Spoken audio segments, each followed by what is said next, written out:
Damage होती है। मगर हमारी बॉडी में सिगरेट स्मोकिंग की वजह से जो पार्ट सबसे ज़्यादा डैमेज होता है वो हमारे लंग्स हैं। हमारे लंग्स में मिलियंस ऑफ एयर सैक्स मौजूद होते हैं जिन्हें एल्वियोलाई कहा जाता है। जब हम सांस अंदर लेते हैं तो एल्वियोलाई में मौजूद ऑक्सीजन एयर में से ब्लड में शामिल होती है, और जब हम सांस बाहर निकालते हैं तो ब्लड से कार्बन डाइऑक्साइड निकलकर एल्वियोलाई में जाती है, जहां से फिर ये बॉडी से बाहर निकाल दी जाती है। एल्वियोलाई तक एयर को लाने और बाहर निकालने के लिए लंग्स में एयरवेज मौजूद होते हैं जिन्हें ब्रोंकाई कहा जाता है। इन ब्रोंकाई की लाइनिंग में म्यूकस प्रोड्यूसिंग सेल्स मौजूद होते हैं जो म्यूकस प्रोड्यूस करते रहते हैं, जिसकी वजह से जब हम सांस लेते हैं तो एयर में मौजूद डस्ट पार्टिकल्स और माइक्रो ऑर्गेनिजम्स वगैरह इस म्यूकस में ट्रैप हो जाते हैं। इसके साथ साथ ब्रोंकाई की इंटरनल लाइनिंग के सेल्स की सरफेस पर हेयर लाइक प्रोजेक्शंस यानी सीलिया भी मौजूद होते हैं। ये सीलिया डायरेक्शनल मूवमेंट कर रहे होते हैं, जिसकी वजह से जो म्यूकस प्रोड्यूस होता है वो ऊपर की तरफ धकेला जाता है, ताकि म्यूकस के साथ जो डस्ट पार्टिकल्स और माइक्रो ऑर्गेनिजम्स अटैच हुए हैं वो भी बॉडी से बाहर निकल पाए। जब ये म्यूकस हमारे ट्रैकिया के करीब पहुंचता है तो हम खांसी के जरिए इस म्यूकस को लंग्स से बाहर निकाल देते हैं।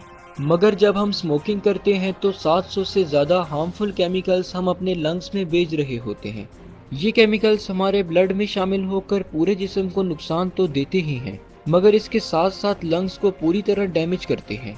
स्मोकिंग की वजह से जो साइड इफ़ेक्ट्स आते हैं वो स्लोली आते हैं, जैसे कि जब हम सिगरेट पीते हैं तो सिगरेट में मौजूद टार, जो कि एक harmful brown to black colour का सब्सटेंस है, वो हमारे लंग्स में इंटर हो रहा होता है और ये सब्सटेंस स्टिकी नेचर का होता है, जिससे ये हमारे एल्वियोलाई और ब्रोंकाई में अटैच होकर इन्फ्लेमेशन कॉज करता है, जिसके नतीजे में हमारे एल्वियोलाई में इम्यून सेल्स इकट्ठा होना शुरू हो जाते हैं और ये इम्यून सेल्स इन्फ्लेमेटरी रिस्पांस के नतीजे में एल्वियोलाई की वॉल्स को भी डैमेज करना शुरू कर देते हैं, जिसकी वजह से एल्वियोलाई अपनी इलास्टिसिटी खो देती है।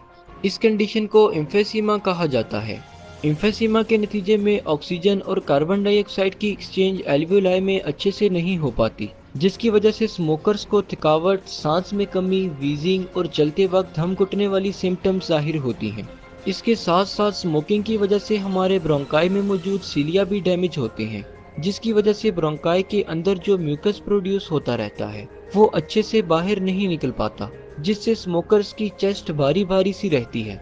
इस कंडीशन को क्रोनिक ब्रोंकाइटिस कहा जाता है।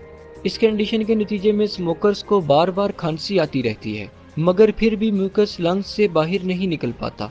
सिगरेट स्मोकर्स में ये दोनों कंडीशंस एक साथ पाई जाती हैं, और जब ये दोनों कंडीशंस एक साथ हों तो इसे क्रोनिक ऑब्स्ट्रक्टिव पल्मोनरी डिजीज़ कहा जाता है।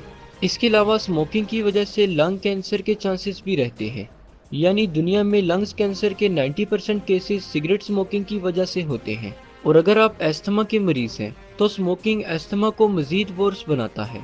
एक सर्वे के मुताबिक ये देखा गया है कि वर्ल्ड में हर 5 में से 1 डेथ स्मोकिंग की वजह से हो रही है, इसलिए इस हैबिट से छुटकारा पाना बहुत ज़रूरी है।